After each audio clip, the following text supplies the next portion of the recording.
Elle était la femme qui a transformé la poésie en chanson, qui a refusé la célébrité hollywoodienne et qui a un jour défié des généraux chiliens en chantant des ballades antimilitaristes devant eux. Juliette Gréco a vécu l'occupation nazie, est tombée amoureuse de Miles Davis à une époque où les relations interraciales étaient interdites et a élevé une fille qu'elle a plus tard enterrée dans le silence. Elle n'était pas seulement la muse de l'existentialisme, elle en était l'âme en mouvement. Ce n'est pas seulement l'histoire d'une chanteuse, c'est l'histoire de la guerre, de l'exil, du chagrin et de l'art comme moyen de survie. Et ce qui s'est joué derrière le rideau de velours de la vie de Juliette Gréco est peut-être plus inoubliable encore que les chansons qu'elle a laissées derrière elle. La fille qui n'était pas désirée. Juliette Gréco est née en 1927, à Montpellier, dans le sud de la France, au sein d'un foyer brisé. Son père, Gérard Gréco, était un fonctionnaire de police né en Corse. Sa mère, Juliette Lafaychine, venait d'une famille bordelaise aux valeurs bourgeoises strictes. Le mariage fut de courte durée. Alors que Juliette n'était encore qu'un tout petit, ses parents se séparèrent et elle fut envoyée vivre chez ses grands-parents maternels à Bordeaux, aux côtés de sa sœur aînée Charlotte. Ce qui suivit fut une enfance définie non par le manque matériel, mais par la négligence affective. Gréco racontera plus tard que sa mère lui répétait qu'elle n'avait pas été désirée.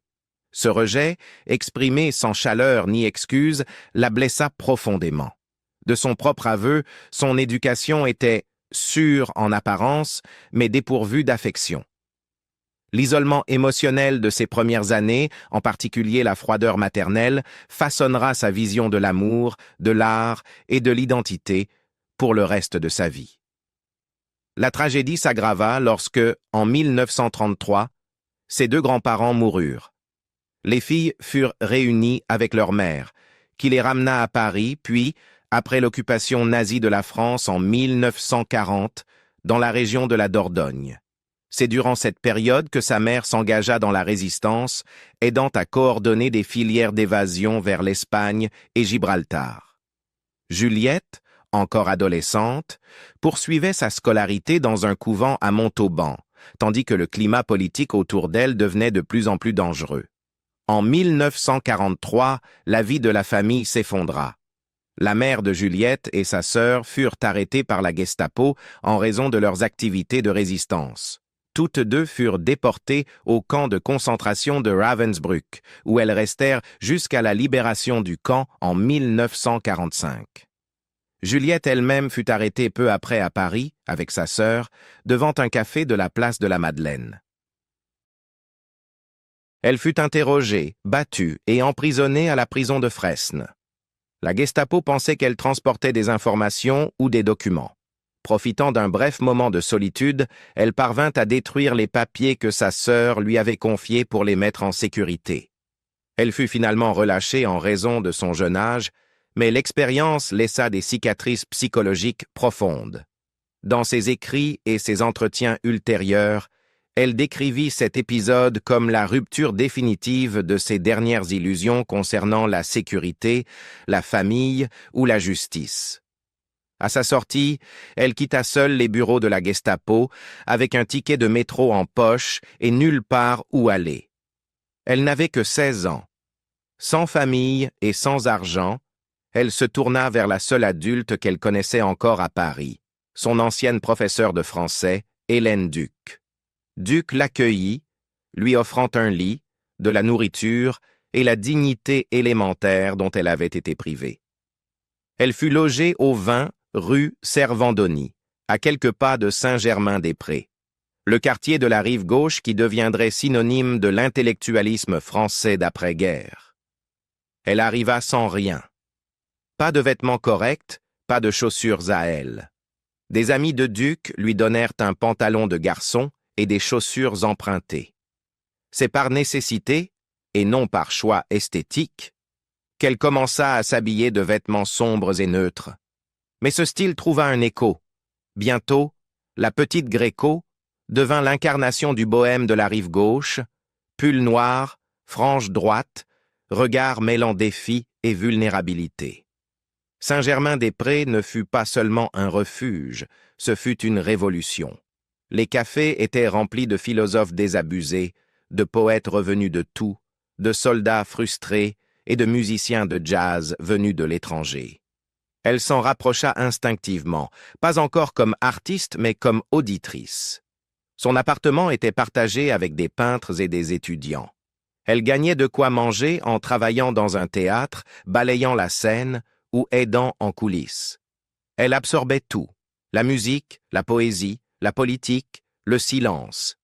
Dans une interview radio de 1954, elle décrivit ces années comme « pas pauvre au sens habituel ».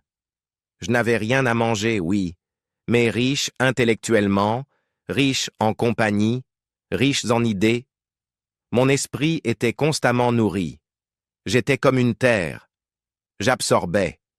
Je laissais les fleurs pousser en moi. Elle ne chantait pas encore.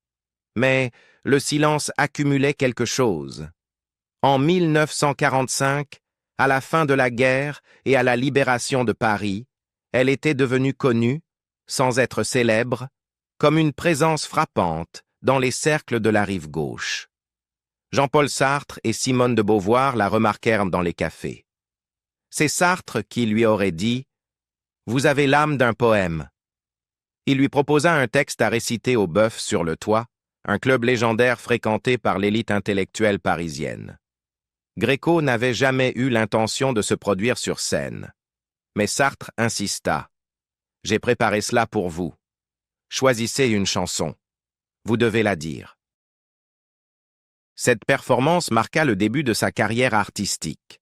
Sartre, Camus, Boris Vian, Albert Camus, ils n'admiraient pas seulement sa beauté. Ils voyaient en elle une incarnation vivante de l'existentialisme, blessée, indépendante, sans sentimentalisme, mais émotionnellement éveillée. Sartre disait d'elle, Gréco a des millions de poèmes en elle, des poèmes qui restent à écrire. Pour lui, elle n'était pas une muse au sens décoratif. Elle était la preuve que l'art pouvait naître de la souffrance et que survivre pouvait devenir une philosophie en soi. La rose noire de la France. Juliette Gréco est devenue la voix de la France d'après-guerre, non parce qu'elle réclamait l'attention, mais parce qu'il était impossible de l'ignorer. Vêtue de noir, les yeux en feu, elle se déplaçait comme une ombre et parlait comme le tonnerre. Elle ne se contentait pas de chanter la poésie. Elle l'incarnait. Sa présence était minimaliste, mais son impact sismique. Chaque geste, chaque silence, chaque syllabe qu'elle prononçait portait le poids d'une génération qui avait souffert, interrogé le monde et survécu. Elle n'écrivait pas ses propres paroles. Elle se définissait plutôt comme une servante des dieux, les dieux étant les poètes et penseurs qu'elle vénérait. Jacques Prévert, Raymond Queneau, Jean-Paul Sartre, Boris Vian, Léo Ferré, Serge Gainsbourg. Gainsbourg écrivit « La javanaise pour elle ». Elle sauva « Je hais les dimanches », une chanson rejetée par Piaf, et en fit un succès. Elle n'avait pas besoin d'élever la voix pour remplir une salle. La retenue était sa signature. L'intimité devenait intensité. Dans sa voix, le silence était une force. Sa renommée ne pouvait se limiter à la France. Elle se produisit sur tous les continents. Berlin, Tokyo, Buenos Aires, New York. Hollywood lui ouvrit les bras. Daryl F. Zanuck l'adorait. Elle tourna aux côtés d'Orson Welles et sous la direction de Jean Renoir et de John Huston. Mais elle ne se rendit jamais au système américain. Elle refusa l'emballage, le contrôle, le scénario. « Je suis un animal sauvage », déclara-t-elle un jour. « N'essayez pas de me mettre dans une cage dorée. » La célébrité n'a jamais été le but. La vérité, si. Derrière la mystique se trouvait une femme qui défiait toutes les structures cherchant à la façonner, en particulier le pouvoir masculin. Lorsqu'elle interpréta « Déshabillez-moi », une chanson de striptease conçue pour l'excitation, elle la chanta entièrement habillée. Avec une dernière phrase tranchante « Mais pas tout de suite, pas trop vite », elle renversa le regard masculin en un moment de contrôle féminin. Elle redéfinit la chanson et, avec elle, la femme qui en était le centre. Pour Gréco, chaque scène était un champ de bataille de sens. Chaque chanson était politique, même celle déguisée en romance. Elle soutint le Parti communiste, chanta à la fête de l'humanité et interpréta un jour des ballades antimilitaristes devant des généraux chiliens qui l'expulsèrent du pays le lendemain. Elle ne s'excusa jamais de ses convictions. Elle resta ferme, utilisant l'art comme une arme de dignité. Elle ne prêchait pas, elle interprétait. Elle laissait l'œuvre des autres respirer à travers elle, mais ce qui en sortait était indéniablement le sien. Sartre disait un jour que Gréco avait des millions de poèmes en elle, et c'était vrai. Lorsqu'elle chantait Brel, Camus ou Prévert, leurs mots prenaient vie dans un registre nouveau. Plus féminin, plus fracturé, plus complet. Elle n'était pas une muse, elle était un médium, l'instrument et la flamme. On lui demanda souvent pourquoi elle n'écrivait jamais ses propres paroles. Sa réponse désarmait « Parce que je suis là pour servir ». Mais ce n'était pas une soumission, c'était une révérence, une discipline, la conviction que l'art n'est pas l'expression de soi, mais une communion. Et pour Juliette, cette communion était sacrée. À travers elle, d'autres trouvèrent leur voix. Par sa voix, d'autres se sentirent vus. Et pourtant, sa plus grande rébellion fut peut-être son refus de céder à l'amertume. Elle en avait les raisons, plus que la plupart. Son enfance avait été froide et brisée. Sa jeunesse marquée par la guerre, la prison et l'exil. Sa vie adulte fut transpercée par la mort de sa fille unique, Laurence Marie, en 2016, après une longue maladie. Ses dernières années furent ralenties par un AVC et la fragilité. Mais même lorsque son corps la trahit, elle refusa de laisser le chagrin consumer son esprit. Elle n'a jamais perdu sa faim, de beauté, de sens, de désir. Elle disait « Chanter, c'est la totale, c'est le corps, l'instinct, l'esprit, c'est tout. » Et elle a tout donné, jusqu'au bout. Ce que Juliette Gréco a laissé derrière elle n'est pas seulement une discographie ou une filmographie. C'est une âme versée dans le son, une présence gravée dans la mémoire. Elle n'a pas simplement vécu une vie, elle a vécu une révolution. Et ce faisant, elle a appris à la France à ressentir de nouveau des histoires d'amour impossibles. Juliette Gréco aimait avec intensité mais jamais sans conséquence. L'amour pour elle n'a jamais été un refuge, c'était un autre champ de bataille. Son histoire d'amour la plus fondatrice commence à Paris en 1949 lorsqu'elle rencontre Miles Davis au cabaret Le Bœuf sur le toit. Elle a 22 ans. Lui en a 23. Tous deux sont des étrangers à leur manière. Elle, orpheline, marquée par la guerre et l'occupation. Lui, musicien noir américain découvrant pour la première fois la liberté dans l'Europe de l'après-guerre. Paris traitait Davis comme un artiste, pas comme un problème. Pour la première fois, il pouvait entrer dans un café sans se voir refuser le service. Gréco ressentit immédiatement cette liberté en lui. Leur lien fut instantané et charnel, mais aussi profondément intellectuel. Davis dira plus tard qu'avec Juliette, il se sentait entendu avant même d'avoir parlé. Elle comprenait le silence, elle comprenait la retenue, elle comprenait la douleur sans qu'il soit nécessaire de l'expliquer. Mais ce qui semblait possible à Paris s'effondra sous le poids de la réalité américaine. À l'époque, les mariages interraciaux étaient illégaux dans de nombreux États des États-Unis.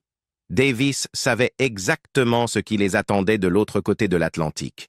Il refusa de lui demander de vivre comme l'épouse d'un homme noir dans un pays qui l'humilierait chaque jour et pourrait même la mettre en danger. Gréco, tout aussi fier, refusa d'abandonner sa carrière, sa langue et son pays pour un amour qui exigeait sa disparition. Leur séparation ne fut pas dramatique. Elle fut pire que cela. Elle fut rationnelle. Davis rentra seul à New York. Gréco resta à Paris, brisé. La blessure ne se referma jamais. Il se reverrait au fil des décennies, mais la possibilité avait disparu. Lorsque Davis se mourait en 1991, il demanda à la voir une dernière fois. « Rien qu'en te voyant de dos, lui dit-il, je te reconnaîtrai n'importe où dans le monde. » C'était un amour ni achevé ni guéri. et il marqua sa vie émotionnelle bien plus que n'importe quel mariage. Le mariage, pour Gréco, n'a jamais été une protection. Son premier mariage fut avec Philippe Lemaire en 1953. Ils se rencontrèrent en travaillant dans le cinéma, à un moment où l'image publique de Gréco s'élargissait rapidement, tandis que sa vie privée restait instable. Lemaire était beau, couronné de succès et socialement compatible, mais la relation fut fragile presque dès le départ. Gréco décrivit plus tard ce mariage comme précipité et émotionnellement déséquilibré. Il se termina par un divorce en 1956, après seulement 3 ans. Il en resta leur fille, Laurence Marie, née en 1954. La maternité devint l'élément le plus stabilisateur de la vie personnelle de Gréco. Laurence ne fut pas élevée comme l'enfant d'une célébrité. Gréco fit des efforts délibérés pour la protéger de l'exposition publique. Elle parlait rarement de sa fille dans les interviews et refusa de transformer la maternité en partie intégrante de son image. En même temps, elle reconnaissait que le fait d'être mère l'effrayait. Ayant grandi dans l'abandon affectif et les pertes liées à la guerre, Gréco savait à quel point l'amour pouvait être arraché. Cette conscience façonna son rôle de mère, profondément dévouée mais aussi vigilante, presque anxieuse. Laurence demeura le centre émotionnel de sa vie jusqu'à sa mort, des décennies plus tard. Son second mariage, avec Michel Piccoli, débuta en 1966 et dura jusqu'en 1977. Cette relation était fondamentalement différente. Piccoli comptait parmi les acteurs les plus respectés de France, intellectuellement brillant, politiquement engagé et émotionnellement complexe. Leur union reposait sur l'admiration mutuelle plutôt que sur le confort domestique. Les proches décrivaient leur vie commune comme un échange permanent d'ironie, de débats et de provocations. Ils partageaient des engagements politiques et des cercles artistiques, mais leur tempérament s'opposait souvent. Gréco était directe et intransigeante. Piccoli, plus retiré, ironique et réservé. Avec le temps, la tension éroda le mariage. Après leur séparation, Piccoli reconnut plus tard que la rupture l'avait profondément affecté, même s'il le montrait rarement en public. Gréco, de son côté, ne dramatisa jamais la fin de la relation, mais ne la réécrivit jamais non plus. Son dernier mariage, avec Gérard Joannest, représenta un réajustement tardif. Joannest, surtout connu comme le compositeur et pianiste de longue date de Jacques Brel, faisait déjà partie de la vie professionnelle de Gréco depuis des années avant qu'ils ne deviennent un couple. Leur relation se développa lentement, ancrée dans le travail partagé plutôt que dans l'urgence romantique. Lorsqu'ils se marièrent, en 1988, ils étaient déjà tous deux établis, indépendants et pleinement formés. Avec Joannest, Gréco trouva la stabilité sans la capitulation. Il l'accompagnait sur scène, structurait ses spectacles et lui offrait une présence constante hors scène. Leur mariage dura jusqu'à la mort de Joannest en 2018. Mais la perte la plus dévastatrice de la vie de Juliette Gréco ne fut pas celle d'un amant. Ce fut celle de son enfant. En 2016, Gréco subit 2 ruptures irréversibles la même année. La première fut privée et absolue. Sa fille unique, Laurence Marie Lemaire, mourut après un long combat contre le cancer à l'âge de 62 ans. Laurence n'était pas une figure publique. Elle travaillait dans l'ombre comme script superviseuse et vivait largement en dehors des projecteurs. Gréco choisit de ne pas annoncer la mort de sa fille à l'époque. Pendant 4 ans, elle continua à donner des interviews, à assister à des événements culturels et à évoquer de futurs projets sans jamais mentionner la perte. Les proches expliquèrent plus tard que ce silence était délibéré, non pas un déni, mais un confinement. Elle refusa de laisser le chagrin le plus intime de sa vie devenir une matière publique. Lorsqu'elle en parla enfin dans une interview accordée à Télérama en 2020, le langage était dépouillé de toute métaphore. « La vie m'a donné une fille, dit-elle, et puis elle me l'a reprise. » Elle décrivit cette perte comme quelque chose qui brise l'ordre naturel, un renversement qui ne peut être intégré, seulement enduré. Les amis notèrent qu'après la mort de Laurence, Gréco devint plus retirée, plus prudente dans la conversation, et visiblement moins animée lorsqu'elle parlait de l'avenir. Le centre émotionnel qui l'avait ancrée pendant des décennies avait disparu. La seconde rupture suivit presque immédiatement. En mars 2016, alors qu'elle était en tournée d'adieu, Gréco fut victime d'un AVC à Lyon. Bien que sa récupération médicale ait été jugée positive, elle retrouva la parole, la mobilité et la clarté cognitive. L'impact sur sa vie professionnelle fut décisif. Les concerts furent reportés, puis annulés. En quelques mois, son équipe confirma qu'elle ne remonterait plus sur scène. Pour une artiste qui avait répété que chanter n'était pas un métier mais une nécessité biologique, les conséquences furent profondes. Gréco décrivait le chant comme l'acte total, le corps, l'instinct, l'intelligence. Sans lui, ses journées perdirent leur structure. Il ne s'agissait pas d'une retraite volontaire, c'était un retrait imposé, né de la convergence entre la vulnérabilité physique et un deuil impossible à traiter. Après 2016, Juliette Gréco vécut discrètement dans sa maison de Ramatuelle. Elle donna moins d'interviews, ne parla plus de projets et évita autant que possible les cérémonies publiques. Ceux qui lui rendirent visite décrivaient une femme toujours lucide, vive et tranchée, mais intérieurement transformée. Elle ne parlait plus de retour sur scène. La perte de sa fille, suivie de la perte de sa voix dans la vie publique, marqua la véritable fin de son existence artistique. C'était la seule douleur qu'elle ne pouvait ni réinterpréter, ni transformer, ni jouer. Et elle l'accompagna jusqu'au bout, une vie qui refusa de s'éteindre dans le silence. Juliette Gréco n'a jamais cru à la nostalgie. Même dans ses 80 ans, elle enregistrait encore avec des artistes plus jeunes comme Abd al-Malik et Benjamin Biolay.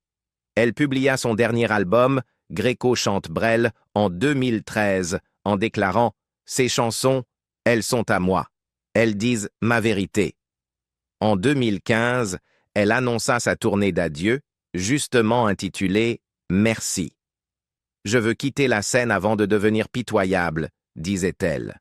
Elle chanta à Berlin, Montréal, Tel Aviv, Milan, Paris, toutes les villes qui l'avaient façonnée. Mais la tournée s'interrompit brutalement en mars 2016, lorsqu'elle fut victime d'un AVC à Lyon. Elle se rétablit, mais ne remonta jamais sur scène. Elle passa ses dernières années à Ramatuelle, dans le sud de la France, dans une maison paisible où l'on entendait la mer au loin. C'est là qu'elle accorda l'une de ses dernières interviews en 2020, quelques mois avant sa mort.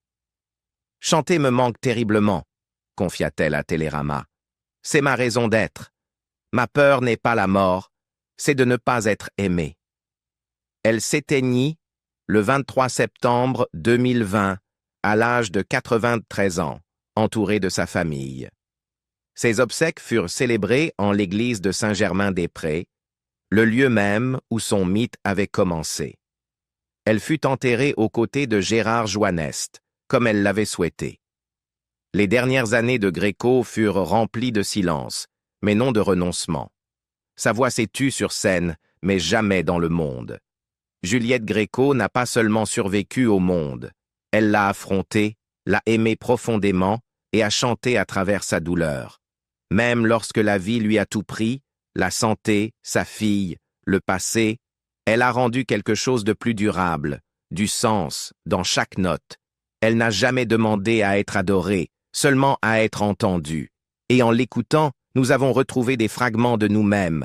La vraie question n'est peut-être pas de savoir comment elle a enduré tant d'épreuves, mais comment elle a tout transformé en musique sans jamais perdre son feu. Si son histoire vous a marqué, laissez-la vivre à travers d'autres. Partagez cette vidéo, laissez un commentaire et abonnez-vous pour découvrir d'autres histoires méconnues qui méritent d'être racontées à voix haute.